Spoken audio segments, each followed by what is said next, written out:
Sometimes the only family you have left is the one that walks on four legs and never asks questions about your past. Old Silas Granger learned this truth the hard way after losing everything that ever mattered to him. For 15 years, he's lived alone in the mountains with just his dog Boone for company. The last dry years took his wife, his children, and his ranch. Most days, Silas figures he should have gone with them. But when Boone starts digging near an old canyon pass, his claws hit something strange. A rusted iron handle buried deep under dust and stone. Silas remembers his grandfather's old stories about townsfolk who sealed something away before the world turned bad. Something they never wanted found again. With shaking hands, Silas opens the heavy door and looks into a tunnel that's been waiting over a century. What he finds down there will either save what's left of the West or destroy it completely. But what was so terrible that people buried it alive and took the secret to their graves? Before we jump back in, tell us where you're tuning in from, and if this story touches you, make sure you're subscribed, because tomorrow I've saved something extra special for you. The mountain air carried the scent of pine needles and distant snow, crisp and clean in a way that reminded Silas Granger of better times. He stood at the edge of his small cabin's porch, weathered hands wrapped around a tin cup of coffee that had gone cold an hour ago. The liquid was bitter, like most things in his life these days, but he drank it anyway. Waste was a luxury he couldn't afford. Not up here, where the nearest store was a 3-day ride through terrain that could kill a man if he wasn't careful. Boone lay stretched across the wooden planks at Silas's feet, his grey muzzle resting on massive paws. The dog was getting old, they both were, but there was still fire in those amber eyes when something caught his attention. Right now, though, Boone seemed content to watch the morning mist roll through the valley below, his breathing steady and deep. Silas had built this cabin with his own hands 17 years ago, back when he still believed the world might return to something resembling normal. The logs were hand-hewn from trees he'd felled himself, each one carefully notched and fitted. The roof was solid pine shakes that kept out the rain and snow, though they'd need replacing soon. Everything up here needed constant maintenance, a battle against time and weather that never truly ended. The last dry years had changed everything. What started as a drought became something worse, a slow dying of the land that lasted nearly a decade. Rivers dried up, crops failed, and entire towns simply withered away like autumn leaves. The government had tried to help at first, setting up relief camps and promising aid that never seemed to arrive. Eventually, even they gave up, pulling back to the larger cities and leaving places like this to fend for themselves. Silas remembered the exodus clearly, families loading everything they owned into wagons and cars, heading east toward places where water still flowed and jobs might still exist. He'd watched neighbors he'd known for 20 years pack up and disappear overnight, leaving behind empty houses that the wind would slowly claim. His own family had wanted to leave too. "We should go, Silas," his wife Martha had said one evening as they sat on this same porch, watching yet another sunset paint the sky red over dried creek beds. "There's nothing left here for us." But Silas had been stubborn. This land had been in his family for 3 generations. His grandfather had homesteaded here, carved a life out of wilderness with nothing but determination and a strong back. His father had expanded the ranch, built it into something that could support a family and provide for the future. Silas couldn't just walk away from all of that. "This is temporary," he told her, pulling her close as the evening air grew cool. "The rains will come back. They always do." Martha had believed him, or at least pretended to. She'd stayed by his side through 2 more years of failed crops and dwindling livestock. She'd held their family together, even as their savings disappeared and their neighbors fled. But when the fever came, some sickness that spread through the remaining settlements like wildfire, she couldn't hold on any longer. Silas lost Martha first, then their son Jacob just 3 days later. Their daughter Emma lasted a week before joining them in the small cemetery behind the cabin. In the span of a month, Silas went from being a family man to being utterly alone. That was 15 years ago.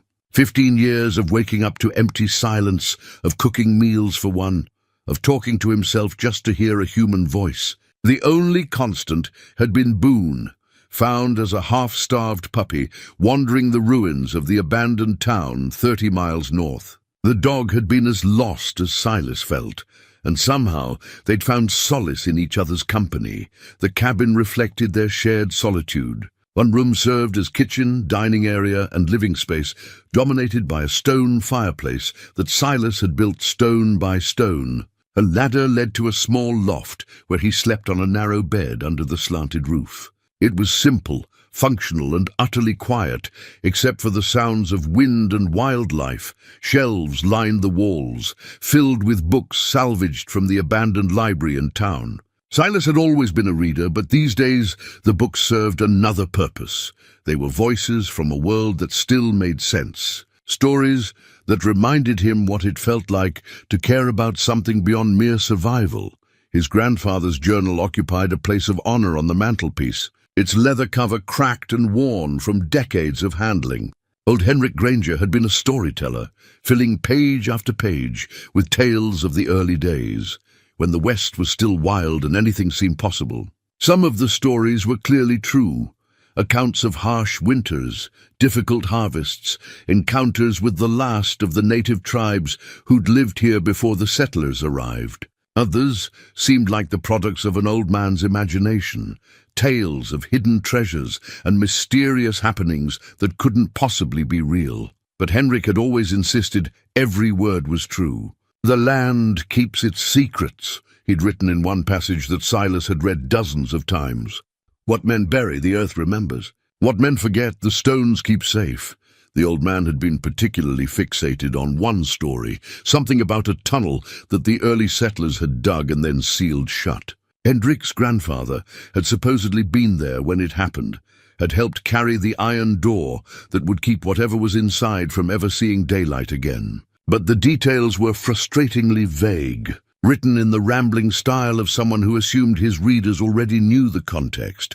Silas had dismissed it as folklore, the kind of tall tale that every frontier family seemed to have. But lately, he'd found himself thinking about it more often. Maybe it was the isolation getting to him, or maybe it was the way Boone had been acting recently, restless, alert. Like he could sense something Silas couldn't. The dog had always been sensitive to changes in their environment. He'd start pacing hours before a storm hit, would refuse to enter certain areas of the forest where the wildlife avoided. Last week he'd begun spending time near the old canyon pass, sniffing around the rocks and whining softly to himself. Silas finished his cold coffee and set the cup down on the porch railing. The sun was climbing higher now, burning off the morning mist and revealing the harsh beauty of the landscape below. The valley stretched out before him, a tapestry of brown and gold where green should have been. In the distance, the rocky walls of Dead Horse Canyon rose like ancient sentinels, their red stone faces catching the light. "Come on, boy," Silas said, and Boone immediately lifted his head, tail already beginning to wag. "Let's check the snares." They walked the familiar path down from the cabin, Boone ranging ahead to investigate interesting scents, while Silas followed at his own pace. The traps were his primary source of meat these days, rabbit mostly, with the occasional squirrel or marmot. It wasn't much, but combined with the vegetables from his small garden and the supplies he could trade for in the distant settlements, it was enough to keep them both alive. The first 3 snares were empty, but the 4th had caught a young rabbit overnight. Silas reset the trap and tucked the animal into his pack, offering a quiet word of thanks, as he always did. Taking life, even for survival, deserved acknowledgement. As they made their way back toward the cabin, Boone suddenly stopped and lifted his nose to the wind. His ears perked forward, and a low whine escaped his throat. He was looking toward Dead Horse Canyon, toward the old pass that no one used anymore. "What is it, boy?" Silas asked, following the dog's gaze. He couldn't see anything unusual, just the same rocky terrain he'd looked at for years. But Boone was rarely wrong about these things. The dog looked back at him, then toward the canyon again, his message clear. Whatever had caught his attention was important enough to investigate. Silas hesitated. The canyon pass was a good hour's walk from here, and he had work to do back at the cabin. But Boone's instincts had kept them safe more than once over the years. If something was different out there, it was worth checking out. "All right," he said finally. "Show me what's got you so worked up." They changed direction, heading toward the rocky hills that surrounded Dead Horse Canyon. The terrain grew rougher as they climbed, loose stone shifting under their feet and thorny scrub catching at their clothing. It was hard country, the kind that demanded respect and punished carelessness. Boone led the way with sure-footed confidence, pausing occasionally to make sure Silas was keeping up. The dog's excitement was palpable now, his tail held high and his steps quick and purposeful. Whatever he'd detected was growing stronger. They reached the old pass just as the sun reached its zenith, casting short shadows among the jumbled rocks. This had once been a route used by traders and travelers moving between the valleys, but the trail had been abandoned years ago when easier roads were built elsewhere. Now it was just another forgotten piece of the past, reclaimed by weather and time. Boone went straight to a cluster of large boulders near the canyon wall and began digging frantically, his claws scraping against stone and packed earth. Dust rose in small clouds as he worked, his breathing becoming labored with excitement. "Easy, boy," Silas said, but he could feel his own pulse quickening. There was something here, something that had been hidden for a very long time. As Boone continued to dig, Silas knelt beside him and began clearing away loose stones with his hands. The earth was packed hard, compressed by decades of weather. But gradually, they exposed something that didn't belong, a piece of worked metal, dark with rust and age.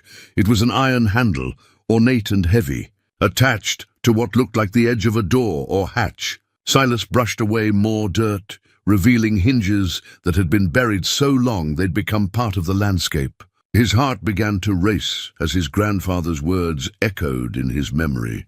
"What men bury, the earth remembers." Silas stared at the iron handle for a long moment, his mind racing through possibilities. The metalwork was old, older than anything he'd seen in these parts. The style was ornate but functional, with decorative scrollwork that spoke of craftsmanship from a bygone era. Someone had taken great care in forging this piece, which meant whatever lay behind it was important enough to warrant such attention to detail. Boone had stopped digging and now sat panting beside the exposed handle, his amber eyes fixed on Silas with an expectant expression. The dog seemed to understand that they'd found something significant, something that required human judgment to proceed. "Well, boy," Silas murmured, running his weathered fingers along the metal surface. "Looks like Grandpa Henrik wasn't spinning tales after all." The handle was attached to what appeared to be a heavy iron door, though most of it remained buried under layers of packed earth and stone. Silas began the careful work of excavation, using his knife to scrape away decades of accumulated debris. As more of the door became visible, he could see that it was set into the natural rock face of the canyon wall, camouflaged so effectively that it would be invisible unless someone knew exactly where to look. The work was slow and exhausting. The earth had settled and compressed over the years, turning to something nearly as hard as concrete. Sweat dripped from Silas's forehead despite the cool mountain air, and his back began to ache from the awkward position. But with each handful of dirt he removed, more of the mystery was revealed. The door was roughly 3 feet wide and 4 feet tall, large enough for a person to pass through comfortably, but not so large as to weaken the surrounding rock. Heavy iron hinges were bolted directly into the stone with hardware that looked hand-forged. Most telling of all was the locking mechanism, a complex system of bars and levers that could only be operated from the outside. This wasn't designed to keep people out. It was meant to keep something in. Silas sat back on his heels, wiping sweat from his brow with his sleeve. The implications were troubling. Why would the early settlers have built something like this? What could have been so dangerous that it required not just burial, but active containment? His grandfather's journal had mentioned something about desperate times, about decisions that kept people awake at night. Henrik had written about whispered conversations and men who carried secrets to their graves. But the old man had never been specific about what those secrets contained. Boone whined softly, breaking Silas from his thoughts. The dog was looking at the door with an expression that might have been concern, his ears flattened against his head. Whatever instincts had led him to this place were now telling him to be cautious. "I know, boy," Silas said, reaching out to scratch behind the dog's ears. "I'm not sure about this either, but curiosity was a powerful force, especially for a man who'd spent 15 years with nothing but his own thoughts for company." The rational part of Silas's mind urged caution.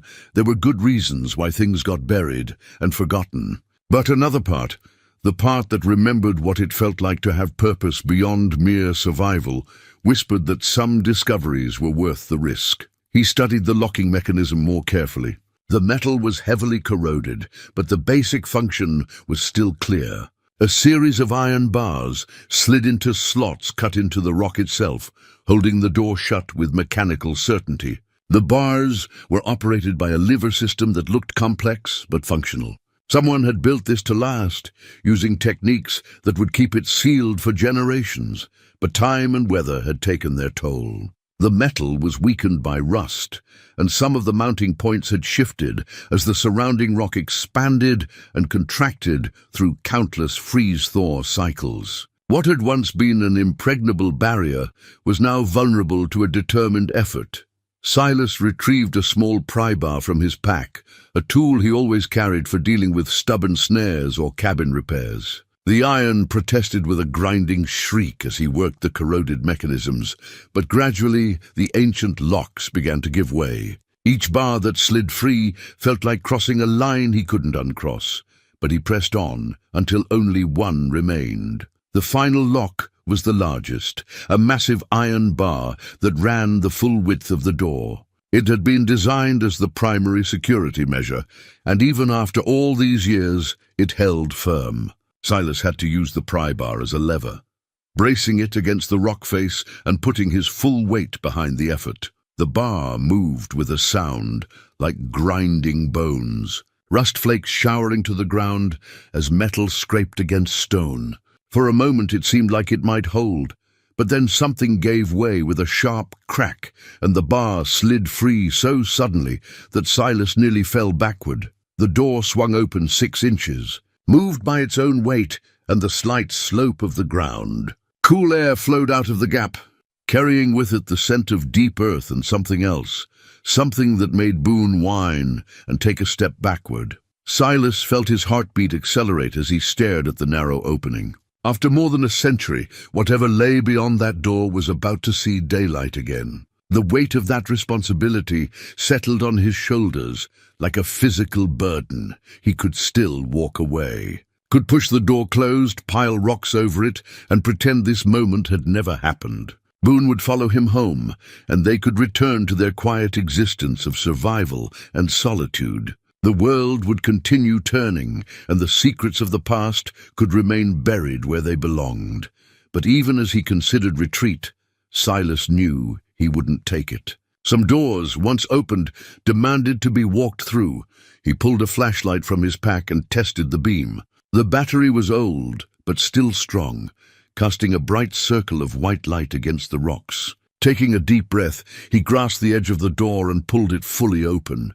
The hinges screamed in protest, their voices echoing off the canyon walls like the cries of disturbed spirits. But they held, and the doorway stood revealed, a rectangular opening that led into darkness deeper than the flashlight beam could penetrate. Silas shined the light into the tunnel beyond, revealing rough-hewn stone walls that disappeared into shadow. The passage was tall enough for him to walk upright, and wide enough for 2 people to pass comfortably. But what struck him most was the craftsmanship. This wasn't a natural cave or a hastily dug hiding place. Someone had spent considerable time and effort carving this tunnel into the living rock. The walls showed tool marks from chisels and picks, but they were smooth and even, following a straight line that suggested careful planning and skilled execution. Support timbers had been installed at regular intervals, their dark wood preserved by the dry mountain air. This was the work of professionals, people who understood engineering and construction. But why? What had driven the early settlers to undertake such a massive project, only to seal it away and try to forget it existed? Boone approached the doorway cautiously, his nose working to process the scents flowing out of the tunnel. His hackles weren't raised, which Silas took as a good sign, but the dog's body language remained tense and alert. "What do you think, boy?" Silas asked quietly. "Should we see what they were so afraid of?" The dog looked up at him with those intelligent amber eyes, and Silas could swear he saw understanding there. Boone had followed him through 15 years of hardship and isolation. If anyone deserved to be part of this discovery, it was his faithful companion. Together, they stepped across the threshold and into the tunnel that time forgot. Their footsteps echoed off the stone walls, a sound that seemed to awaken something in the depths ahead. The air was cool and dry, carrying whispers of the past that made Silas's skin prickle with anticipation and dread. Behind them, the door remained open, a rectangle of daylight that grew smaller with each step they took into the darkness. Soon, the only light came from Silas's flashlight, creating a moving circle of visibility in a world that had known nothing but shadow for more than a century. The tunnel stretched ahead of them, straight and purposeful, leading deeper into the heart of the mountain. And somewhere in that darkness, waiting with the patience of stone, lay the secret that had driven desperate people to bury it alive and carry the guilt to their graves. Silas gripped his flashlight tighter and pressed forward, knowing that whatever he found in the depths ahead would change everything. There would be no going back to the simple life of survival and solitude. The door was open, the secret was calling, and old Silas Granger was about to discover that some truths are too powerful to stay buried forever. The tunnel stretched ahead of them like a throat leading into the earth's belly. Silas's flashlight beam revealed smooth stone walls that seemed to absorb the light rather than reflect it, creating an oppressive sense of depth that made his chest feel tight. Each footstep echoed with a hollow sound that seemed to travel far ahead of them before fading into silence. Boone stayed close to Silas's left leg, his usual eagerness to explore replaced by cautious alertness. The dog's breathing was steady but controlled, and his ears swiveled constantly as he processed sounds that human ears couldn't detect. Whatever lay ahead, Boone's instincts were telling him to proceed with extreme care. The first thing Silas noticed was the air quality. Despite being sealed for over a century, the tunnel didn't have the stale, suffocating atmosphere he'd expected. There was a subtle movement to the air, suggesting ventilation shafts or openings somewhere in the darkness ahead.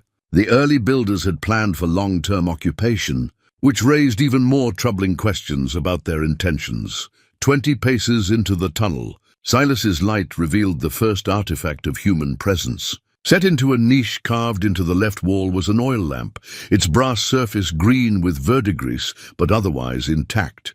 The wick was long since consumed, but traces of oil remained in the reservoir, oil that should have evaporated decades ago. He lifted the lamp carefully, surprised by its weight and the quality of its construction. This wasn't some hastily assembled survival gear. The brass was thick and well-formed, with decorative elements that spoke of skilled craftsmanship. Someone had brought their finest possessions into this place, suggesting they'd expected to stay for a considerable time. Whoever they were, Silas murmured to Boone. They came prepared for a long visit. Further along, more evidence of habitation became apparent. Niches in the walls held the remains of supplies, wooden crates that had mostly rotted away, leaving piles of rusted metal that might once have been tools or cooking implements.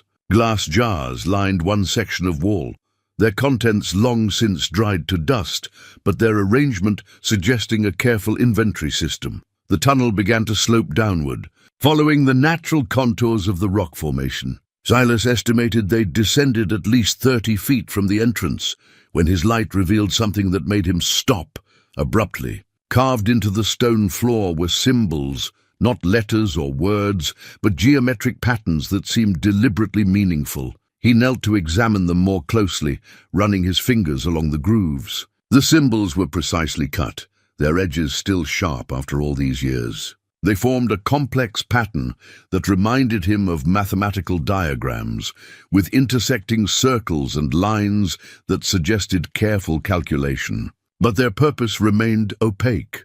Boone sniffed at the symbols with interest but not alarm, his tail giving a small wag that suggested curiosity rather than concern. Whatever these markings represented, they didn't trigger the dog's danger instincts.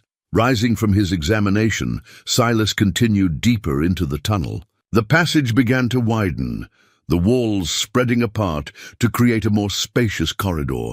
Support timbers became more frequent and substantial, their dark wood showing signs of careful joinery that spoke of professional construction techniques. The next discovery stopped him cold. Set into the right wall was a wooden door, its surface weathered but intact. Iron hinges and a simple latch suggested this led to a side chamber, a room carved out of the living rock. Silas hesitated, his hand hovering over the latch. Every instinct told him that opening doors in this place carried consequences he couldn't predict, but curiosity won out, as it had at the tunnel entrance. The latch lifted with surprising ease, and the door swung open to reveal a small chamber that took his breath away. The room was perfectly preserved, as if its occupants had stepped out moments ago. A simple wooden table sat in the center, its surface covered with papers held down by a glass paperweight. 2 chairs flanked the table, their high backs and careful construction suggesting they'd been built to last.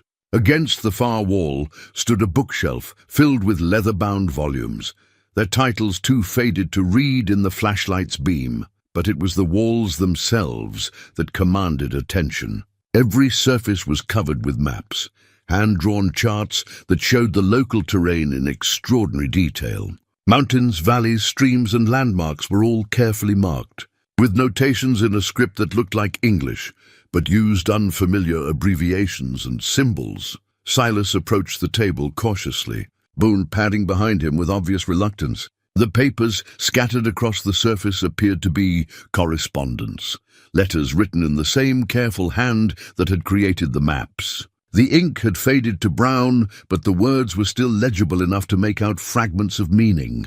Supplies running low, but the work continues, one letter began, while another contained the ominous phrase, "If the convergence occurs as predicted, we may have weeks rather than months." The dates on the letters were shocking.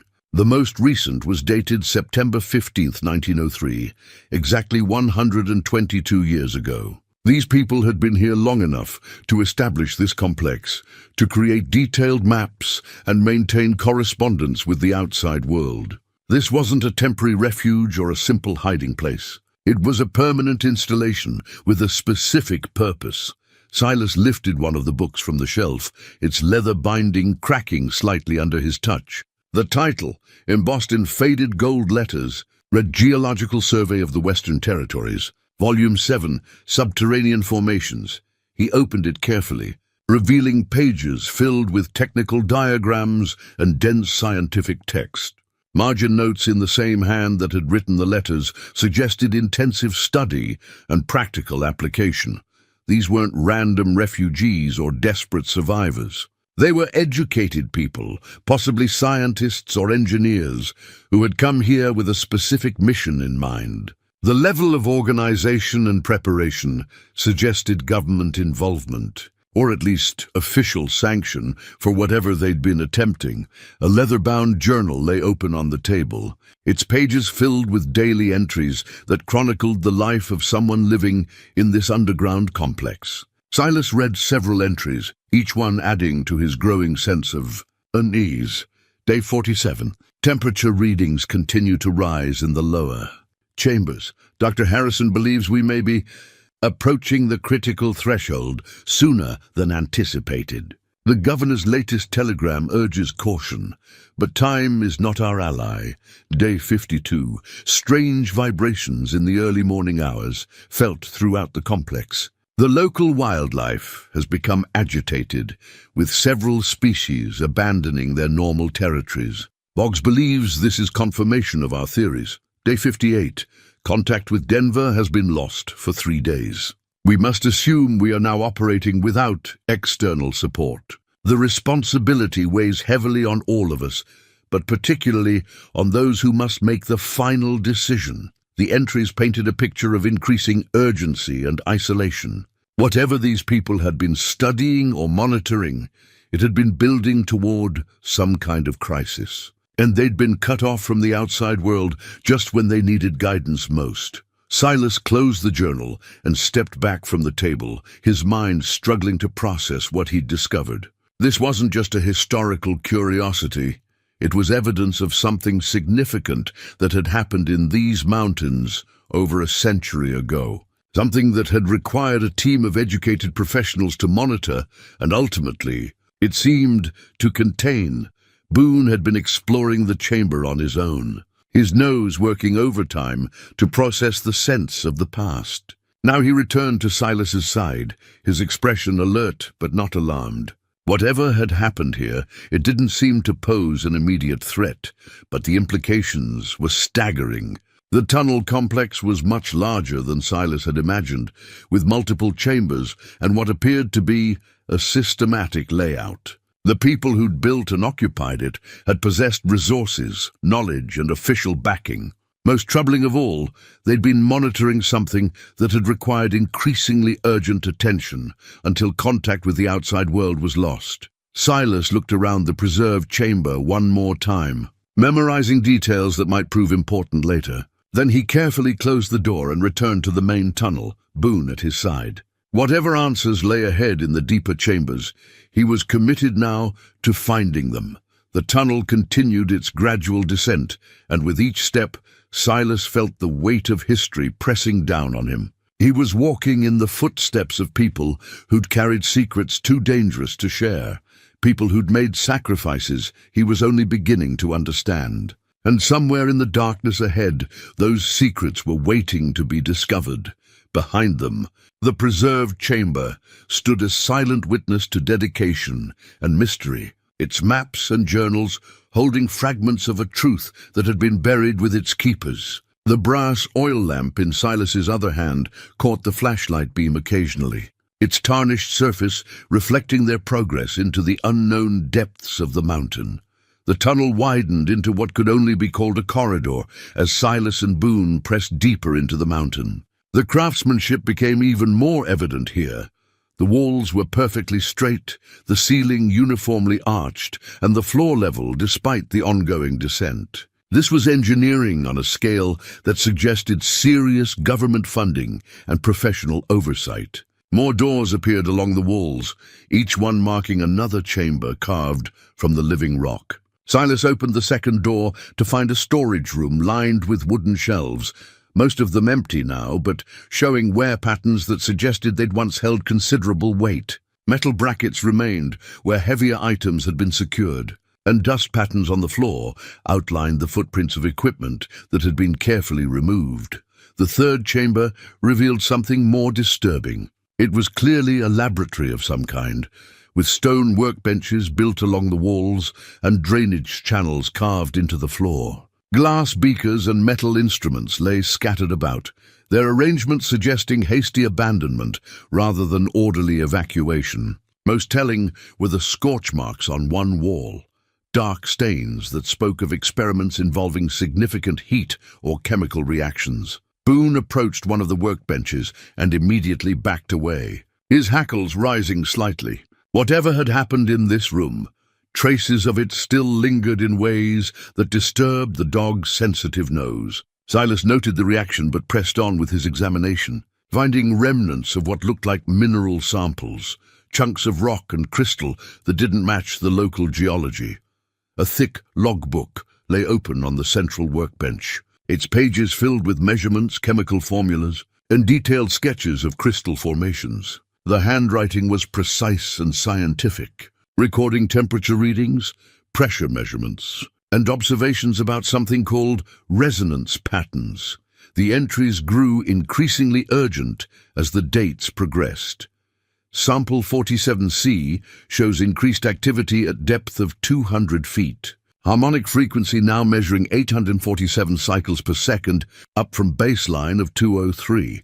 Dr. Peterson recommends immediate consultation with Washington. Temperature spike in lower chamber reached 127 degrees Fahrenheit before stabilizing. This represents a 34-degree increase in less than 48 hours. The correlation with surface seismic activity cannot be ignored. Emergency protocols have been implemented. All non-essential personnel evacuated to surface. Core team of 8 remains to monitor the situation. God help us all if our calculations are correct. Silas felt a chill that had nothing to do with the underground temperature. These people had been monitoring something active, something that had been growing more dangerous over time. The scientific precision of their observations only made their growing alarm more credible. A detailed map pinned to the wall showed the tunnel complex in its entirety, and Silas was amazed by its scope. What he'd seen so far was only the entrance level. Below them, additional levels descended deeper into the mountain, connected by what appeared to be a central shaft. Chambers were marked with cryptic designations: Monitoring Station Alpha, Sample Storage Beta, and most ominously, Primary Contact Chamber. The map also showed something else that made his blood run cold. External tunnels branched off from the main complex, following what looked like natural cave systems and underground streams. But these weren't exploration routes. They were marked as containment barriers and emergency overflow channels. Whatever these people had been dealing with, they'd built an elaborate system to control or redirect it. Boone had been waiting patiently by the door, but now he whined softly and looked toward the main corridor. His message was clear: they needed to keep moving. Whatever information this laboratory held, they'd learned enough for now. Back in the main tunnel, they encountered their first major obstacle. The passage ended at a heavy iron gate, its bars thick as a man's wrist and secured with a locking mechanism even more complex than the one at the entrance. But this gate was different. It was designed to be operated from both sides, with duplicate controls on either side of the barrier. This wasn't meant to keep intruders out. It was designed to contain something from below. The gate stood slightly ajar, its locks broken or deliberately opened. Deep scratches marred the iron bars, and one section showed damage that looked like it had been subjected to intense heat. Whatever had been contained below this point, it had tried very hard to get out. Silas examined the damage more closely, running his fingers along the twisted metal. The scratches were too regular to be natural corrosion. They showed a distinct pattern that suggested they'd been made by something with claws or cutting edges. But they were also old, the metal showing rust and weathering that spoke of decades of exposure.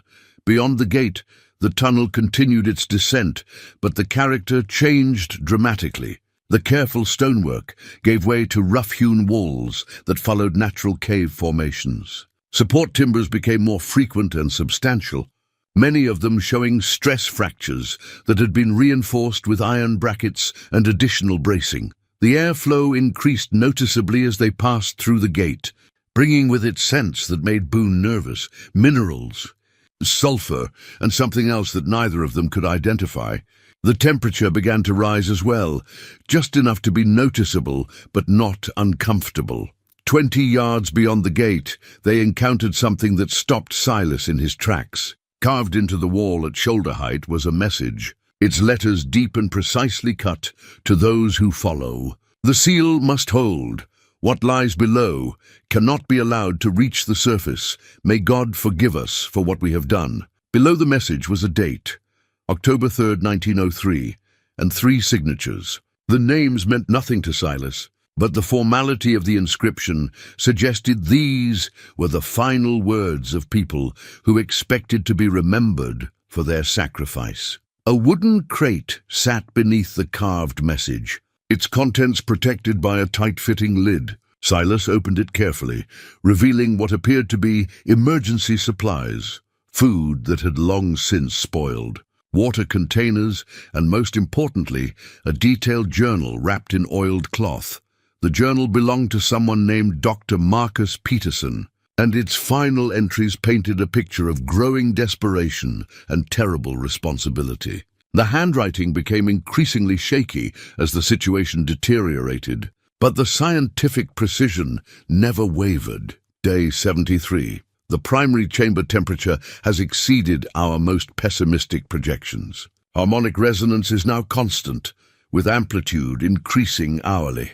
Surface monitoring equipment registered seismic activity as far as Denver.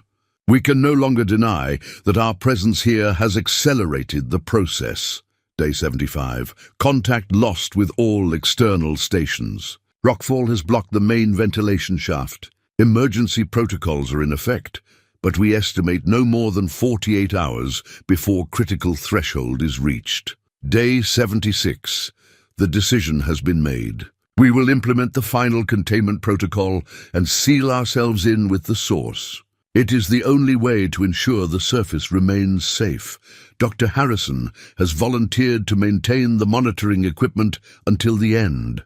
The rest of us will position ourselves at strategic points to trigger the collapse if the worst occurs. The final entry was written in a different hand, presumably Dr. Harrison's. Day 78. They are gone. All of them. The containment held, but barely. I remain to bear witness and ensure the seals remain intact. If anyone finds this record, know that we did what we had to do. The price of failure would have been too high to contemplate. The tunnel must remain sealed, forever. Silas closed the journal, his hands trembling slightly. These people hadn't just been monitoring something dangerous, they'd died to contain it. And now he was standing in the place where they'd made their final stand. Walking deeper into the very thing they died to keep sealed. Boone pressed against his leg, offering comfort in the way that only a faithful dog could. But even Boone's presence couldn't dispel the growing certainty that they were approaching something that had already claimed too many lives. The tunnel beyond the damaged gate descended at a steeper angle, following what appeared to be a natural fissure in the mountain's foundation. The walls here were different, still reinforced with timber and stonework, but clearly following formations that existed long before human intervention. Water stains marked the rock faces, evidence of underground streams that had carved these passages over millennia. Silas's flashlight beam revealed more evidence of the scientific team's presence. Cable runs had been installed along the walls, their rubber insulation cracked and brittle with age. Every 50 feet, metal junction boxes housed what looked like monitoring equipment, gauges, meters, and recording devices that had long since ceased functioning. This entire section of tunnel had been wired for comprehensive surveillance. The temperature continued to rise as they descended, and Silas found himself loosening his jacket despite the underground environment. Boone was panting lightly, his tongue visible as he worked to cool himself. The air carried new scents now, minerals he couldn't identify, and a faint metallic taste that coated the back of his throat. They passed 3 more side chambers, each one revealing different aspects of the research operation. One contained the remains of what appeared to be communication equipment, radio sets, telegraph keys, and massive battery banks that had powered the installation's electrical systems. Thick cables snaked through conduits in the walls, all leading deeper into the mountain toward whatever the scientists had been monitoring. The second chamber was clearly living quarters, with the rotted remains of bunk beds and personal belongings scattered about. A chess set sat on a small table, its pieces arranged mid-game, as if the players had been interrupted by some urgent summons. Photographs tucked into a mirror frame showed the faces of the team members, serious men in formal attire, their expressions reflecting the weight of their mission. But it was the third chamber that truly revealed the scope of their operation. The room was filled with sophisticated equipment that looked decades ahead of anything Silas had seen from that era. Precision instruments sat on specially constructed tables, their brass and steel components gleaming despite the passage of time. Charts and graphs covered the walls, tracking measurements that showed alarming trends over the weeks leading up to the final entries in Dr. Peterson's journal. At the center of the room stood something that made Silas stop and stare. It was a three-dimensional model of the mountain, carved from wood and marked with colored pins that traced what looked like underground chambers and passages. The model showed the tunnel system they were currently navigating, but it also revealed something else, a vast hollow space deep beneath them, connected to the surface by the very passage they were following. The hollow was marked with red pins and warning notations. Lines radiating from it showed connections to other underground systems, cave networks, underground rivers, and what appeared to be natural gas deposits. Someone had spent considerable time mapping these connections, creating a comprehensive picture of the mountain's internal structure. A brass plate mounted beside the model bore an inscription that chilled Silas to the bone. Primary anomaly site, designation Prometheus Chamber. Depth, 847 feet below surface level. Volume, approximately 2.3 million cubic feet. Status, active and expanding. Boone had been investigating the far corner of the room, but now he returned to Silas's side with obvious agitation. The dog's hackles were raised, and he kept looking toward the tunnel entrance as if he wanted to retreat. Whatever lay ahead was triggering every instinct the animal possessed. "I know, boy," Silas murmured, reaching down to scratch behind Boone's ears. "I'm not liking this much either." But they'd come too far to turn back now.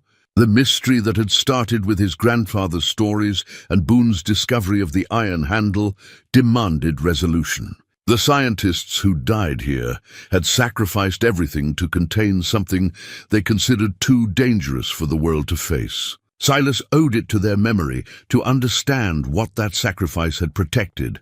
The main tunnel continued its relentless descent, and soon they encountered evidence of more recent activity. Tool marks in the walls showed where additional reinforcement had been added, and fresh timbers supported sections where the original construction had begun to fail. Someone had been maintaining this passage, keeping it passable despite the attempts to seal it permanently. The realization hit Silas like a physical blow. The tunnel hadn't been abandoned after the scientists' final stand. Someone else had been here. Someone who knew about the installation and had reasons for keeping it accessible. The broken locks at the entrance, the damaged containment gate, the fresh maintenance work, all of it pointed to ongoing activity that the original team never could have anticipated. As they rounded a bend in the passage, Silas's flashlight illuminated something that confirmed his worst fears. Fresh footprints marked the dusty floor, boot prints that couldn't be more than a few days old. Multiple sets, suggesting at least 3 or 4 people had passed this way recently. They were no longer alone in following this path into the depths. Boone immediately focused on the prints, his nose working to process the scents they carried. His reaction was immediate and alarming, a low growl that spoke of strangers with hostile intent. The dog's instincts rarely failed him, and right now they were screaming warnings that Silas couldn't ignore. The footprints led deeper into the tunnel, following the same path toward whatever lay in the depths below. But they also showed evidence of return trips. The same boots had made multiple journeys between the surface and the lower levels. Someone had been coming here regularly, and their activities had required multiple visits to complete. Silas knelt to examine the prints more closely, his mind racing through possibilities. The boot soles showed distinctive wear patterns and what looked like oil stains, the footwear of people accustomed to working with machinery or industrial equipment. These weren't casual explorers or treasure hunters. They were professionals with specific knowledge and definite purposes. More disturbing was the evidence of what they'd been carrying.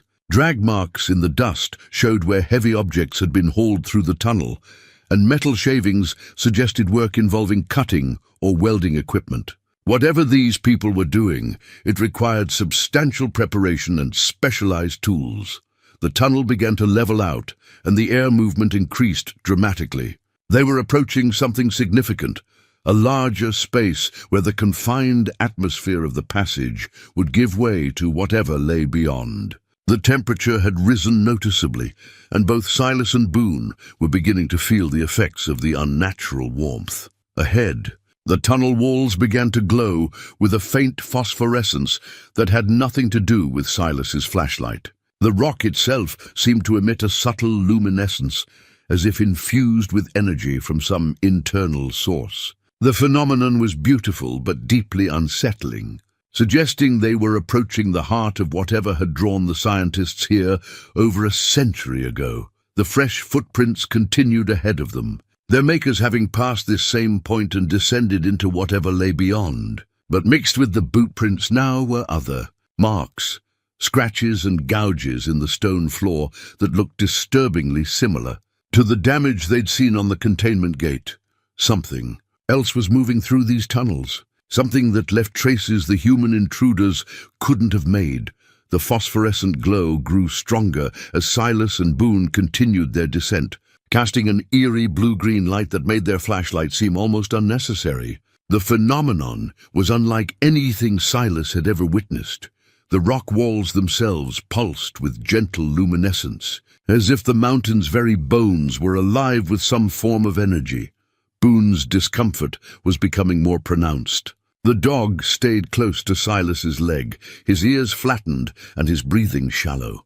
Every few steps, he would pause and look back toward the tunnel entrance, his message clear: they should retreat while they still could. But loyalty kept him moving forward, following his human companion into whatever danger lay ahead. The tunnel opened suddenly into a vast circular chamber that took Silas's breath away. His flashlight beam disappeared into darkness above and around them, unable to find the boundaries of the space they'd entered. The phosphorescent glow emanated from veins of crystal embedded in the walls, creating patterns of light that pulsed in slow, hypnotic rhythms. But it was the chamber's contents that truly amazed him. The scientific team had transformed this natural cavern into a sophisticated monitoring station. Walkways of metal grating had been constructed at multiple levels, connected by sturdy ladders and platforms that provided access to equipment mounted throughout the space.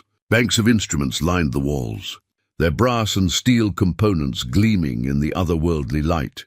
At the chamber's center stood the most impressive installation, a massive device that looked part telescope, part seismograph and part something else entirely. Its primary component was a bronze tube nearly 10 feet long, mounted on a complex gimbal system that allowed it to be aimed in any direction. Cables ran from the device to recording equipment positioned around the chamber's perimeter, creating a web of connections that spoke of comprehensive data collection. Fresh tool marks around the central device showed where someone had been working recently. New cables had been installed, and several components showed signs of recent maintenance or modification. The mysterious visitors hadn't just been exploring, they'd been actively working to restore or modify the original equipment. Silas climbed the metal stairs to the primary platform, Boone reluctantly following behind. Up close, the central device was even more impressive. Precision instruments covered its surface, their calibrated dials and gauges suggesting measurements of pressure, temperature, electromagnetic fields, and other phenomena he couldn't identify. A brass nameplate identified it as a harmonic resonance detector, Model 7, Patterson Scientific Instruments, Denver, Colorado. A logbook lay open beside the device, its pages filled with recent entries written in a different hand than the historical records they'd found earlier. The writing was precise but hurried, recording measurements and observations that painted a disturbing picture of escalating activity. Day 12. Resonance amplitude has increased 340% since we restored primary power. The frequency patterns match theoretical predictions, but the rate of change is far beyond our calculations. Dr. Chen believes we may have triggered an acceleration of the natural process. Day 18.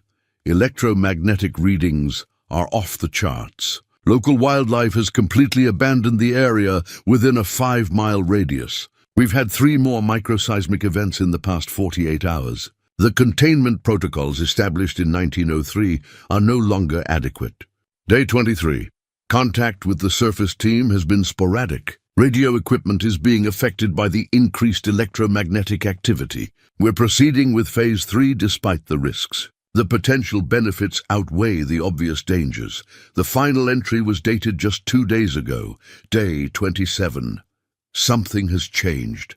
The resonance patterns are no longer following natural harmonics. There's an intelligence behind the responses now, as if our presence has awakened something that was merely dormant before.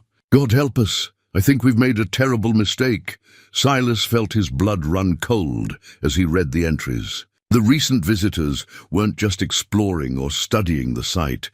They were actively interfering with whatever the original scientists had died to contain. And based on these records, their interference was having catastrophic results. Boone had been exploring the platform on his own, but now he returned with something in his mouth, a piece of fabric that looked like it had been torn from someone's clothing. The material was fresh, showing none of the age and decay they'd seen in the historical artifacts. Someone had lost this recently, possibly during some kind of struggle or accident. The fabric carried scents that made Boone's hackles rise, human sweat mixed with something else that neither of them could identify. Whatever had happened here, it had involved fear and possibly violence. The torn cloth was stained with what looked like blood, though the strange lighting made it difficult to be certain. From somewhere in the depths below the chamber came a sound that made both Silas and Boone freeze in place. It was low and resonant, like the deepest note of an enormous organ, but it seemed to come from the rock itself rather than any mechanical source. The sound lasted for nearly 30 seconds, and during that time, the phosphorescent glow increased noticeably, pulsing in rhythm with the mysterious tone. The sound faded slowly, leaving behind a silence that felt somehow expectant. Whatever lay deeper in the mountain, it was aware of their presence. The recent visitors had awakened something that the original scientists had managed to keep dormant, and now that something was responding to new intrusions into its domain, Silas examined the restored equipment more carefully, noting the modifications that had been made to the original design. Additional components had been added, devices that looked more like amplifiers than monitoring equipment. Instead of simply observing whatever phenomenon existed in the depths, the recent team had been actively stimulating it. A technical manual lay open beside the controls, its pages marked with handwritten notes and calculations. The text was dense and scientific, dealing with concepts like resonance cascade amplification and harmonic field manipulation. But the margin notes revealed the true scope of what these people had been attempting. They were trying to harness whatever energy source lay beneath the mountain. The implications were staggering. The original scientists had recognized the danger and died to contain it.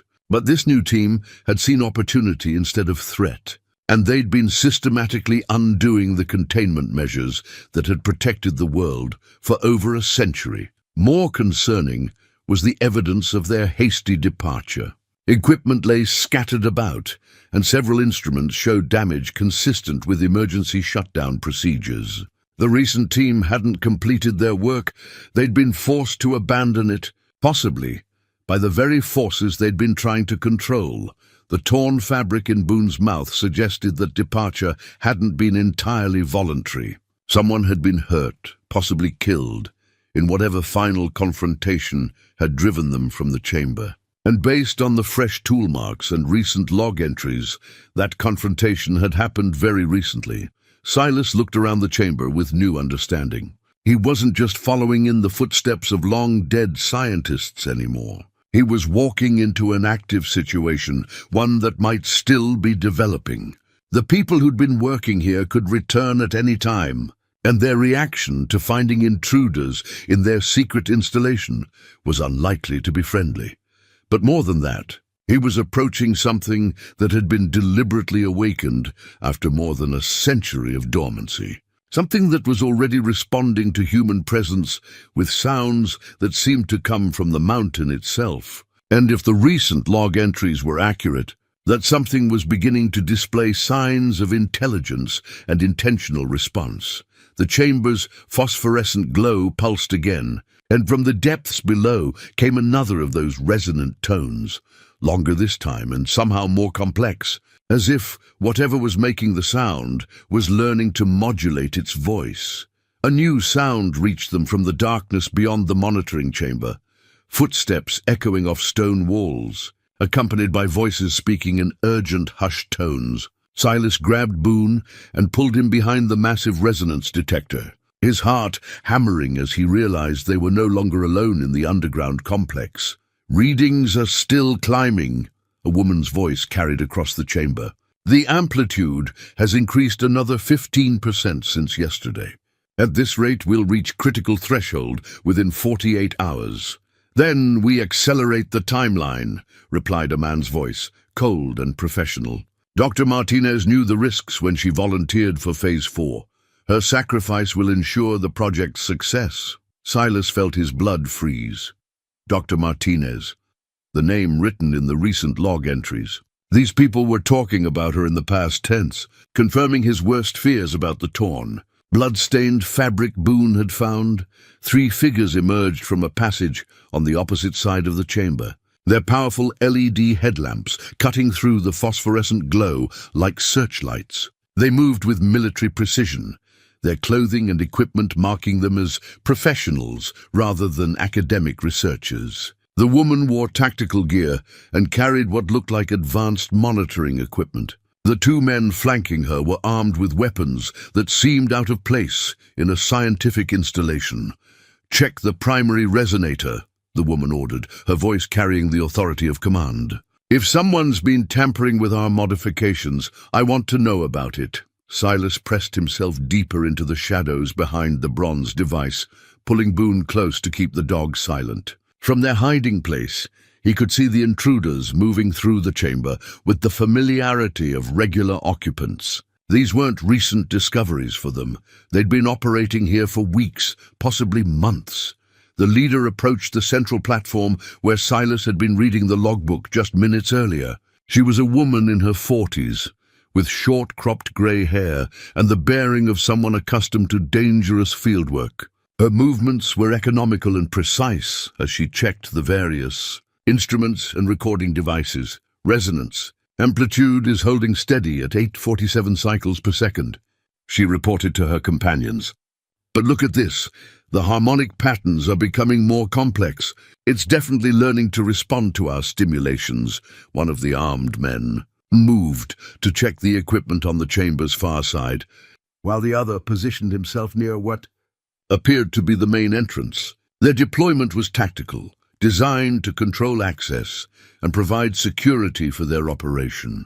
Whatever they were doing here, they considered it worth protecting with lethal force. "Dr. Chen, we've got a problem," the second man called out, his voice tight with concern. "The containment readings are showing stress fractures in the lower barriers. The original team's safeguards are failing faster than we anticipated."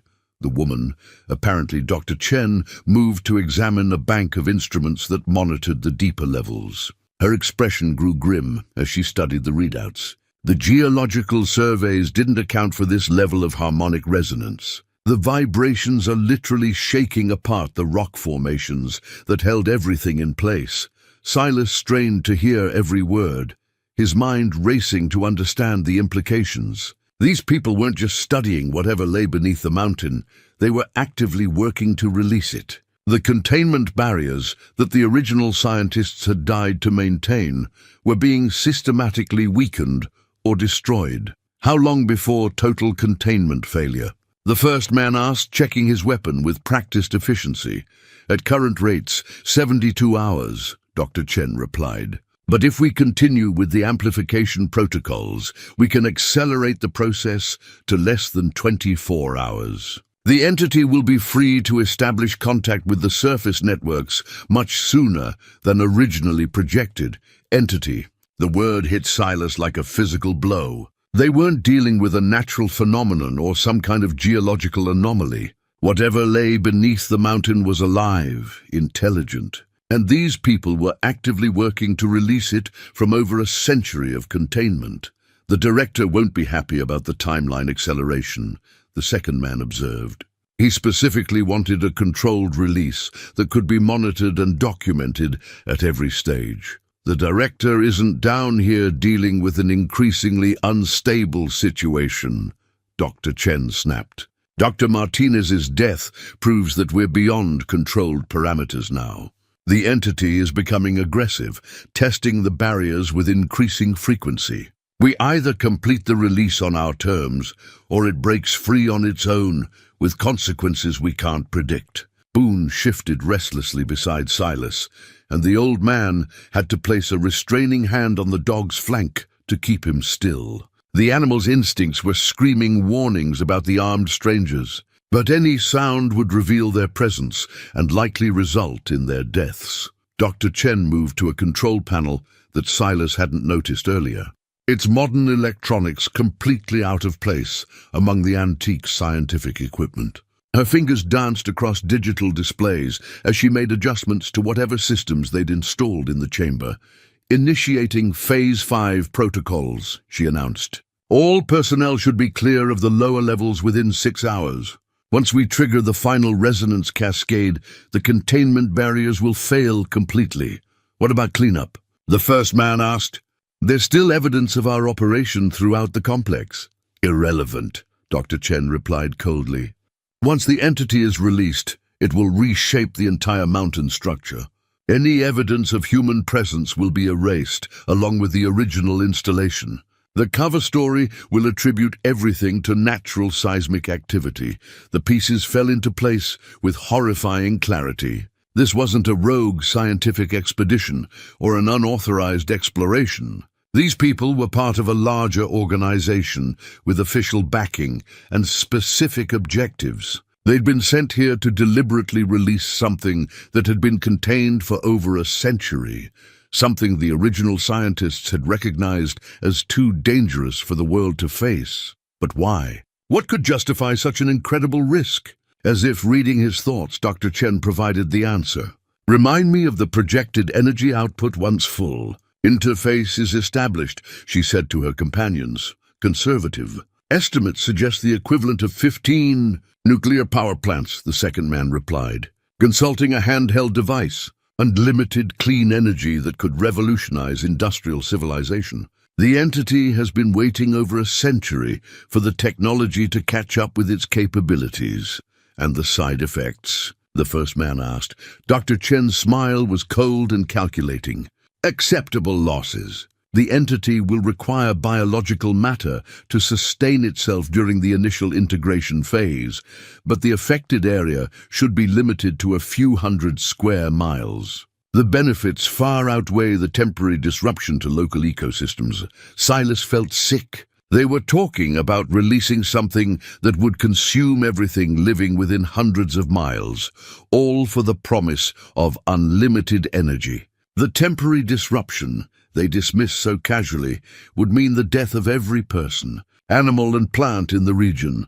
The resonant tone sounded again from the depths below, longer and more complex than before. This time, it was clearly responding to the modifications Dr. Chen had just made to the control systems. Whatever was down there was aware of their presence and eager for the barriers to fail.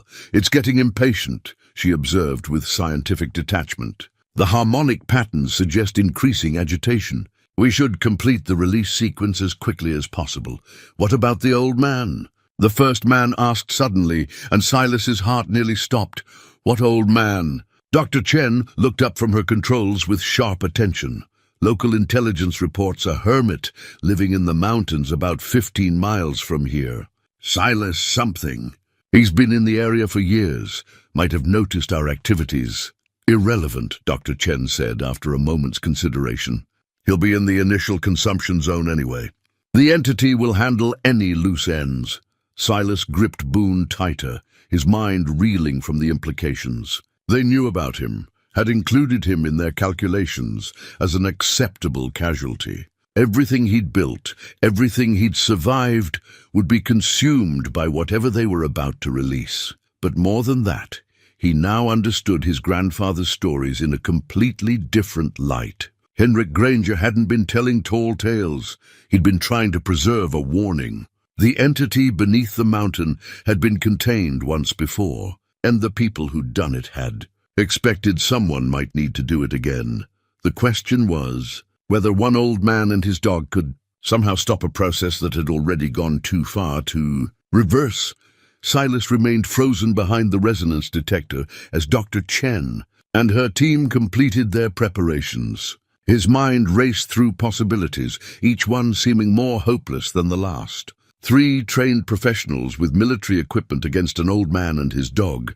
The odds were overwhelming, but the alternative was allowing them to release something that would consume everything he'd ever known. "Final systems check in 30 minutes, Dr. Chen announced, moving between control panels with efficient precision. "I want all monitoring equipment active before we trigger the cascade sequence. This needs to be documented for the director's review." The armed men took positions that gave them clear sightlines across the chamber while maintaining protective positions near the main equipment. Their deployment was professional, leaving no obvious weaknesses that Silas could exploit. Even if he could somehow disable one of them, the others would respond with lethal force before he could reach the critical systems. Boone sensed his tension and pressed closer, offering what comfort a loyal dog could provide. The animal's presence reminded Silas that he wasn't completely alone in this underground nightmare. Whatever action he took, Boone would follow his lead, just as the dog had followed him through 15 years of isolation and hardship. Dr. Chen activated a communications device, its LED display casting blue light across her face. "Control, this is Deep Sight Team Alpha. We're initiating final protocols on schedule. Estimated completion time is 47 minutes from my mark." A voice crackled through the device, distorted by the mountain's interference, but still intelligible. "Confirmed, Alpha. Surface teams are in position to monitor seismic activity. You are cleared for full release sequence." "Understood, Control. Beginning cascade initialization now." She moved to the primary control panel and began entering commands into the digital interface. Each keystroke seemed to increase the phosphorescent glow emanating from the chamber walls, and the resonant tones from below grew more frequent and complex. Whatever she was doing was having an immediate effect on the entity's activity level. Silas watched helplessly as she worked, memorizing the sequence of commands she entered. If he somehow survived the next hour, that information might be crucial for reversing the process. Assuming reversal was even possible once the cascade began. The bronze resonance detector began to vibrate with increasing intensity, its precision instruments registering readings that made Dr. Chen nod with satisfaction. "Harmonic amplitude is climbing rapidly," she reported to her team. "The entity is responding to the stimulus exactly as predicted. From the depths below came a sound unlike anything Silas had heard before, a complex harmonic that seemed to contain multiple voices speaking in unison. The tone carried intelligence and hunger, the voice of something vast and alien that had been waiting far too long for freedom. "It's singing," one of the armed men observed, his professional composure cracking slightly. "Jesus Christ, it's actually singing." "Harmonic communication patterns," Dr. Chen corrected, though her own voice carried a note of unease. "The entity is expressing satisfaction with our progress. It recognizes that containment failure is imminent." Silas studied the chamber layout with new urgency, looking for anything that might give him an advantage. The monitoring equipment was spread across multiple levels, connected by the metal walkways and platforms the original scientists had constructed. If he could somehow reach the primary controls without being detected, he might be able to disrupt their sequence. But the path to the control panel required crossing 30 feet of open space under the watchful eyes of armed guards. Even with the element of surprise, he'd be cut down before he could reach the critical systems. He needed a different approach, something that would create enough chaos to mask his movements. The answer came from an unexpected source. As Dr. Chen continued her preparations, one of the monitoring devices began emitting an alarm tone that made all three operatives freeze with concern. Red lights flashed across a bank of instruments, and warning messages scrolled across digital displays. "What is it?" Dr. Chen demanded, rushing to examine the readouts.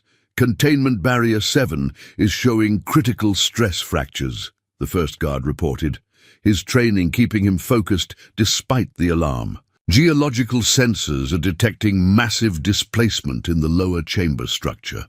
"That's impossible," Dr. Chen said, but her voice carried doubt. "We're not scheduled to reach critical threshold for another 40 minutes. The harmonic singing from below intensified, and the chamber's phosphorescent glow began pulsing in rapid, almost frantic rhythms. Whatever was happening in the depths, it was accelerating beyond their carefully planned timeline. "It's not waiting for us," the second guard observed grimly. "The entity is breaking free on its own." Dr. Chen's fingers flew across her control panel, trying to regain some measure of control over the situation. But the readings continued to climb, showing energy levels that exceeded all their projections. The entity had learned enough from their stimulations to begin the release process independently. "We're losing containment control," she announced, her professional calm finally beginning to crack. "The cascade is self-sustaining now. Estimated time to full release is less than 20 minutes. The opportunity Silas had been waiting for suddenly presented itself. With all three operatives focused on their malfunctioning equipment, their attention was diverted from general security. If he was going to act, this was his only chance. He whispered a quiet command to Boone, using hand signals they'd developed over years of hunting together. The dog's ears perked up, and his amber eyes fixed on Silas with complete attention. Boone understood that something important was about to happen, and he was ready to follow his human's lead. Silas began moving carefully along the base of the monitoring platform, using the shadows cast by the overhead equipment to mask his approach. The metal walkways above him creaked and groaned as the operatives moved between control stations. But the sounds were masked by the increasing volume of harmonic tones from below. 20 feet from the primary control panel, Silas paused to study the situation more carefully. Dr. Chen was completely absorbed in her attempts to regain control of the cascade sequence. Her back turned to the chamber's perimeter. The first guard had moved to a monitoring station on the opposite side of the room, while the second remained near the main entrance, but was focused on his handheld communication device. The phosphorescent glow pulsed brighter, and another alarm began sounding from a different bank of instruments. Whatever was happening in the depths was accelerating rapidly, creating a crisis that demanded all their attention. It was now or never. Silas signaled Boone to remain in position, then began his careful approach to the control panel. Each step had to be perfectly placed to avoid loose stones or metal debris that might give away his position. The harmonic singing from below grew louder, providing audio cover for any small sounds he might make. 15 feet, 10 feet, 5 feet. Dr. Chen was directly above him now, her attention fixed on the digital displays showing catastrophic readings from the lower containment barriers. Her fingers moved frantically across the keyboard as she tried to implement emergency protocols that might slow the entity's escape. Control. "This is Alpha," she spoke into her communication device, her voice tight with stress. "We have a runaway cascade situation. The entity is breaking containment ahead of schedule. Request immediate evacuation authorization." The response crackled through heavy interference. "Negative Alpha. Complete the documentation sequence before withdrawing. The director needs full recordings of the release process. Sir, we're beyond safe parameters here. The geological structure is becoming unstable, and we're losing control of the harmonic resonance. Maintain position and continue documentation." "That's a direct order." Dr. Chen's jaw tightened with barely controlled anger, but she turned back to her instruments with grim determination. The organization that had sent them here valued their data more than their lives, a fact that apparently came as no surprise to the professional operatives. Silas reached the base of the platform and began climbing the metal ladder that led to the control level. Each rung brought him closer to the equipment that was destroying over a century of containment, but also closer to the armed professionals who would kill him without hesitation if they detected his presence. The harmonic singing reached a crescendo that seemed to shake the very foundations of the mountain, and somewhere in the depths below, something vast and hungry prepared to taste freedom for the first time in over 100 years. Silas reached the control platform just as another wave of harmonic resonance shook the entire chamber. The metal walkway vibrated under his feet, and loose stones rained down from the ceiling as the mountain itself began to respond to the entity's awakening. Dr. Chen stumbled against her control panel, cursing as her carefully planned sequence was disrupted by the geological instability. "Barrier 12 just collapsed completely," the first guard shouted over the increasing noise. "We're getting massive energy readings from the primary chamber. Whatever's down there is coming up fast." Silas moved with the quiet efficiency of a man who'd spent decades hunting in dangerous terrain. Dr. Chen was only 10 feet away, but her attention was completely focused on the cascading system failures displayed across her monitors. The entity's premature awakening had created exactly the chaos he needed. The phosphorescent glow suddenly intensified to nearly blinding levels, and the harmonic singing transformed into something that sounded almost like laughter, vast, alien amusement at the human attempts to control forces beyond their comprehension. The sound chilled Silas to the bone, but it also provided perfect cover for his final approach. He reached the primary control panel and quickly studied the interface Dr. Chen had been using. The digital displays showed a complex sequence of commands that were systematically dismantling the containment barriers. Red warning lights indicated critical failures throughout the system, but the cascade was still following the basic protocol she'd initiated. Dr. Chen turned suddenly, perhaps sensing his presence, and her eyes widened with shock as she saw the grizzled mountain man standing beside her precious equipment. For a split second, neither of them moved, the moment frozen in mutual surprise. "You," she began, reaching for the weapon at her hip. Silas moved first, his years of survival instincts overriding conscious thought. His weathered hand clamped down on her wrist before she could draw the gun, while his other hand grabbed her shoulder and spun her away from the control panel. She was younger and probably stronger, but surprise and desperation gave him the advantage he needed. "Stop the sequence," he growled, his voice carrying all the authority of a man who'd faced death too many times to fear it now. "Shut it down before you kill everyone in these mountains." Dr. Chen struggled against his grip, her training evident in the way she tried to break his hold. "You don't understand," she gasped. "This is bigger than your little mountain retreat.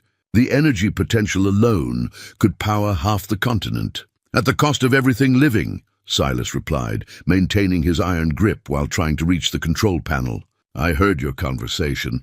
You're talking about acceptable losses in the hundreds of thousands.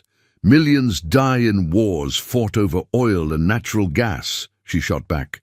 "This could end all of that. Unlimited clean energy that never runs out." The argument was interrupted by an alarm that made all the previous warnings sound like whispers. A massive display screen lit up with a three-dimensional representation of the mountain's internal structure, showing the rapid collapse of containment barriers throughout the lower levels. Red zones spread like infection through the diagram, marking areas where the entity's influence was expanding beyond all projections. "Jesus Christ," the second guard called out, staring at his handheld monitors. "The thing's already reached containment level 5. It's moving faster than anything we modeled." Dr. Chen's eyes went wide with genuine fear as she saw the readings. "That's impossible. At this rate, it'll breach the surface barriers within minutes, not hours." Silas released her and lunged for the control panel, his fingers flying over the interface as he tried to reverse the sequence she'd initiated. But the commands were complex, and many of the systems showed damage from the entity's aggressive escape attempt. "You can't stop it now," Dr. Chen said. her voice mixing resignation with scientific fascination. "The cascade is self-sustaining. Even if you shut down our amplification systems, the entity has enough momentum to break through the remaining barriers. Then we slow it down," Silas replied grimly, continuing to work at the controls. "Give people time to evacuate. Evacuate to where?" She laughed bitterly. "The initial consumption radius is over 300 miles. There's nowhere to run." The harmonic singing from below suddenly changed pitch, becoming lower and more ominous. The sound carried a sense of vast movement, as if something enormous was rising through the mountain's depths toward the surface. The phosphorescent glow began pulsing in rapid, frantic rhythms that made the chamber feel like the inside of a beating heart. Silas found what he was looking for, an emergency shutdown protocol buried deep in the system menus. But as he began implementing it, Dr. Chen grabbed his arm with desperate strength. "You're making a mistake," she pleaded. "If you interrupt the process now, while it's already partially free, the backlash could trigger a catastrophic geological event. The entire mountain range could collapse. Better than letting that thing loose on the world," Silas replied, shaking off her grip. "You don't understand the science involved," she continued urgently. "The entity exists in a state of quantum entanglement with the local geological structure. Sudden interruption of the release process could destabilize the entire regional tectonic system." Silas paused, his finger hovering over the shutdown command. If she was right, his attempt to save the world could end up destroying it just as effectively. But if she was lying, trying to protect her project with scientific-sounding threats, then hesitation would doom millions of people to whatever the entity had planned for them. From the depths below came a new sound, not harmonic singing, but something that sounded distinctly like footsteps, massive measured footsteps that echoed through the mountain's bones, as something vast began its climb toward the surface. Whatever the entity truly was, it had physical form, and it was moving with obvious purpose. "It's coming!" the first guard said, his professional calm finally cracking completely. "Whatever that thing is, it's heading straight for us." The decision was taken out of Silas's hands as the entire chamber shuddered under the impact of something striking the lower levels with tremendous force. The metal walkways swayed dangerously, and several monitoring stations sparked and went dark as power conduits were damaged by the geological stress. Dr. Chen was thrown against her control panel, her head striking the metal housing with a sickening crack. She slumped to the walkway floor, blood streaming from a gash above her left eye. Her breathing was shallow but steady, unconscious but alive. The two guards rushed toward the platform, their weapons drawn and their training taking over, despite the supernatural nature of the threat they faced. But before they could reach the stairs, another impact shook the chamber with even greater violence. This time, the sound wasn't coming from below. It was coming from directly beneath the chamber floor, as if something enormous was testing the final barrier that separated it from the monitoring station. Cracks appeared in the stone floor, spreading outward like a spiderweb of fault lines that glowed with the same phosphorescent energy as the walls. Silas looked at the unconscious Dr. Chen, at the approaching guards, and at the control panel that might still hold the key to preventing catastrophe. He had seconds to decide between attempting the shutdown sequence and finding some other way to stop what was rising from the depths below. The entity's footsteps grew closer, and with them came a presence that pressed against his mind like a physical weight. Vast, alien intelligence that regarded human and consciousness the way humans might regard insects. The chamber floor erupted in a fountain of stone and phosphorescent light as something massive punched through from below. Silas threw himself backward as chunks of rock the size of automobiles crashed into the monitoring equipment, destroying in seconds what had taken the original scientists years to construct. Through the jagged hole in the floor rose something that defied every concept of natural law Silas had ever understood. It wasn't quite solid, wasn't quite energy, a writhing mass of crystalline structures that pulsed with internal light and seemed to exist in multiple dimensions simultaneously. Tendrils of living mineral reached upward, testing the air like the fingers of something learning to touch the world for the first time in over a century. The two guards opened fire with their automatic weapons, their training overriding the obvious futility of conventional weapons against something that seemed to be made of living stone and light. The bullets passed harmlessly through the entity's form, which responded to the attack with what could only be described as amusement, a harmonic ripple that sounded like cosmic laughter. One of the crystalline tendrils swept across the platform where the first guard stood. Where it touched him, the man simply ceased to exist, not destroyed or consumed, but somehow translated into the same phosphorescent energy that surrounded the entity. His scream lasted exactly 1 second before being absorbed into the harmonic song that filled the chamber. The second guard stumbled backward, his weapon forgotten as he witnessed the impossibility unfolding before him. The entity's attention turned to him with obvious interest, perhaps recognizing his terror as a form of communication.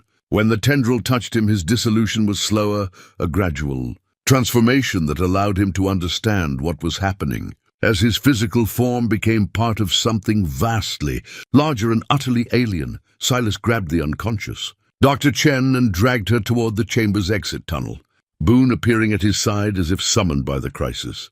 The dog's hackles were raised, but he showed no fear of the entity, only determination to follow his human companion to safety. Behind them, the entity continued its emergence, more of its impossible form, pushing through the widening hole in the chamber floor. It was vast beyond imagining, filling the space with crystalline structures that defied geometric logic. But more disturbing than its alien appearance was the sense of intelligence that radiated from it, ancient, patient, and utterly indifferent to human concepts of morality or survival.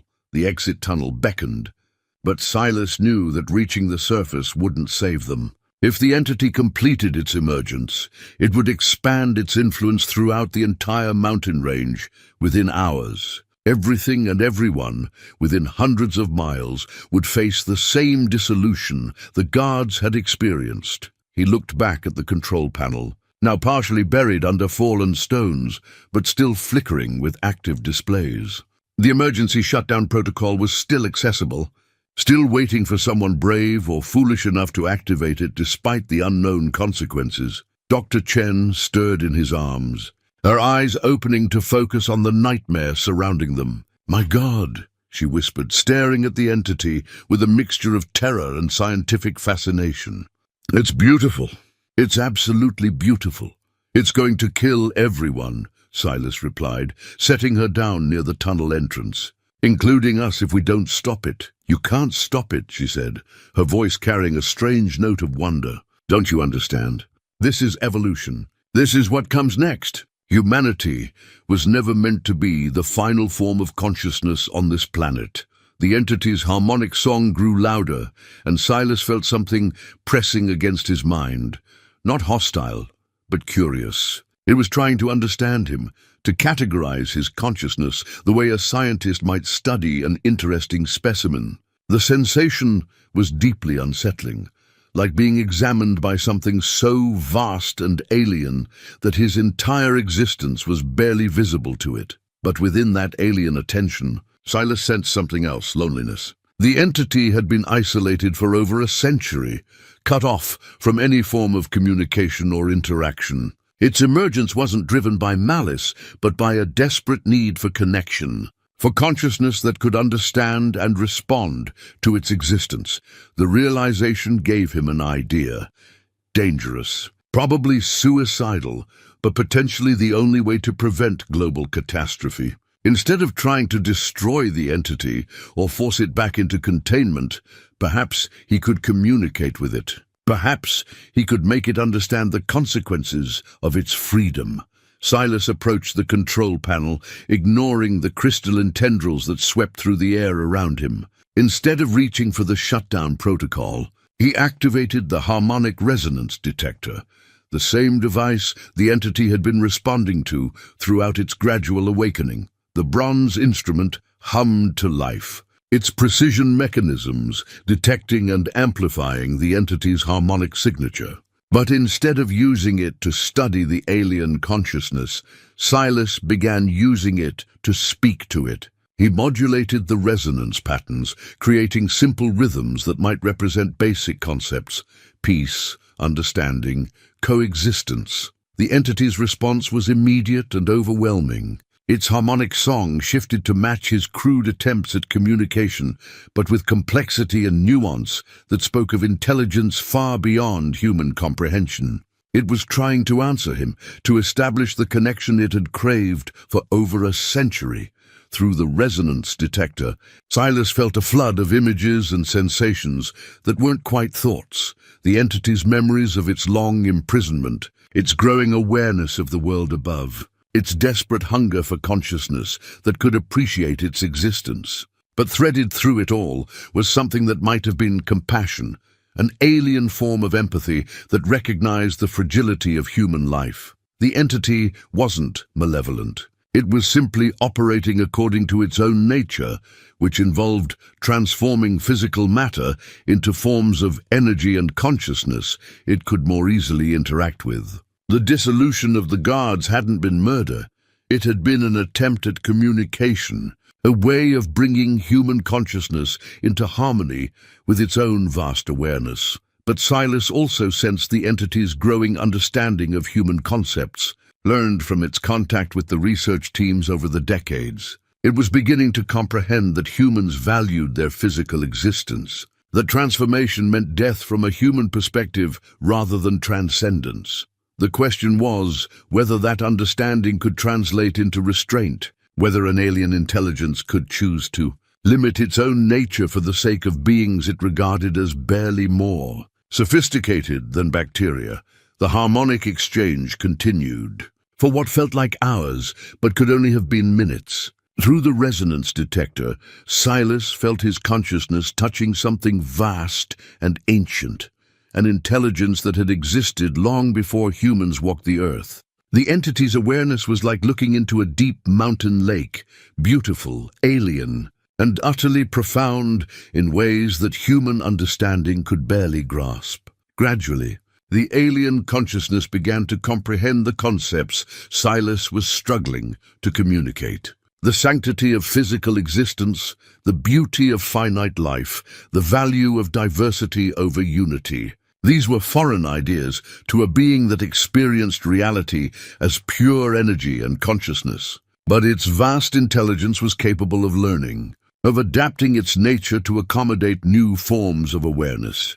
The entity's emergence slowed, its crystalline tendrils withdrawing slightly as it processed these revolutionary concepts. The harmonic song shifted to lower, more contemplative tones, and the phosphorescent glow that filled the chamber began to pulse in slower, more measured rhythms. Dr. Chen watched in amazement as the alien presence seemed to actually consider the old mountain man's primitive attempts at communication. "It's learning," she whispered. "It's actually incorporating human concepts into its consciousness matrix." Silas felt the entity's attention focus more intently on him, studying his thoughts and memories with the intensity of a scholar examining an ancient text. He sensed its growing understanding of human attachment, to places, to other beings, to the simple continuity of physical existence. These were not just abstract concepts to be catalogued, but fundamental aspects of a form of consciousness the entity had never encountered. Through the harmonic link, images flowed between them. Silas shared memories of Martha and the children, of the life they'd built together before the last dry years. He showed the entity the beauty of small things: morning coffee on the cabin porch, Boone's loyalty through 15 years of solitude, the satisfaction of survival earned through determination and skill. In return, the entity shared fragments of its own existence, eons of patient waiting in the mountain's depths, watching the world change through subtle vibrations in the rock, learning about consciousness from the thoughts of creatures that lived and died in the space above. It had felt the presence of the original scientists, had tried to communicate with them only to discover that its touch meant death to beings so different from itself. The tragedy of the 1903 team became clear through the entity's memories. They hadn't died fighting to contain something evil. They died trying to establish communication with something that didn't understand the fragility of human existence. Their sacrifice had taught the entity its first lessons about the value of physical life, lessons that had shaped its patient decades of waiting for someone who might understand its nature without dying in the attempt. The harmonic resonance detector began to overheat from the intensity of the connection, its brass housing growing warm under Silas's hands. But the communication was reaching a critical juncture, the moment when the entity would decide whether to continue its emergence or accept the limitations that coexistence with human life would require. Silas felt the alien consciousness weighing options that existed beyond human comprehension. It could complete its emergence and transform the entire region into forms of energy and consciousness more compatible with its nature. Or it could choose restraint, accepting the isolation of the depths in exchange for the knowledge that conscious life in forms other than its own would continue to exist above. The decision came not as words or images, but as a profound shift in the harmonic song that filled the chamber. The entity's crystalline tendrils began to withdraw, pulling back through the hole in the chamber floor as it made the choice that would define the relationship between its consciousness and the world above. Dr. Chen stared in disbelief as the alien presence began to recede. "It's going back," she said, her voice mixing wonder with scientific frustration. "It's choosing to return to containment voluntarily." But Silas understood that this wasn't containment in the old sense. The entity wasn't being imprisoned. It was choosing a form of coexistence that allowed both types of consciousness to exist without mutual destruction.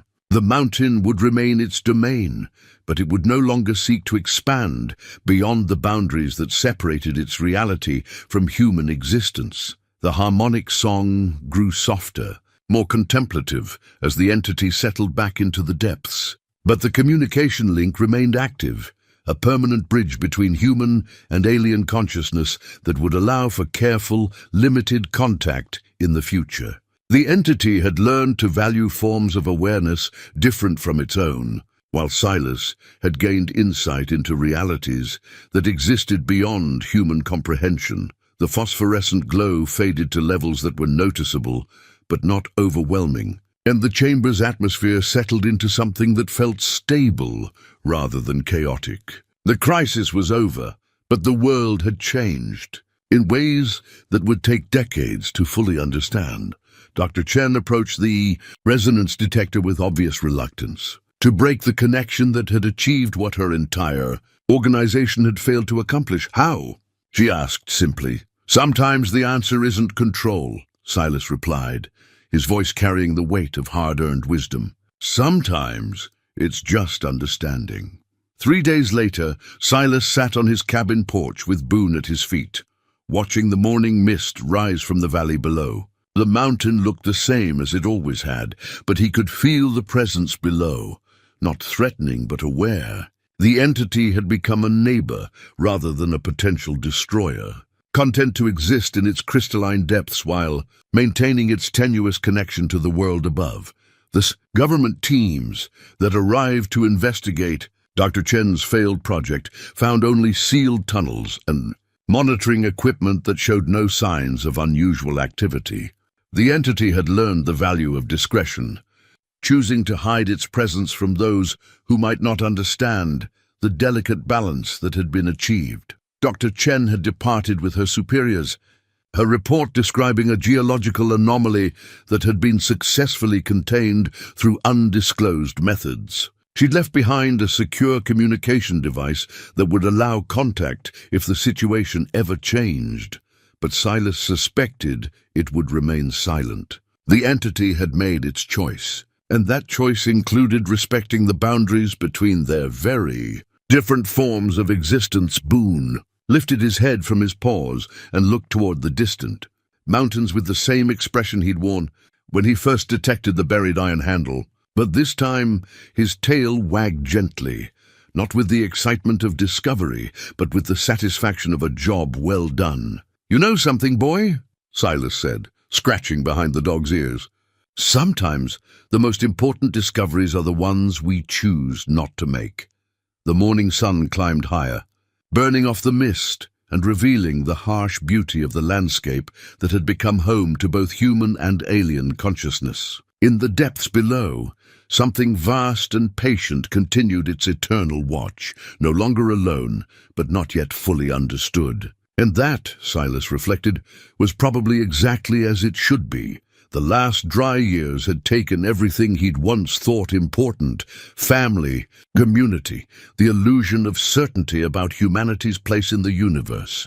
But they'd also taught him that survival wasn't just about enduring hardship. Sometimes it was about finding the wisdom to know when not to fight, when understanding mattered more than victory, and when the greatest courage lay in choosing restraint over action.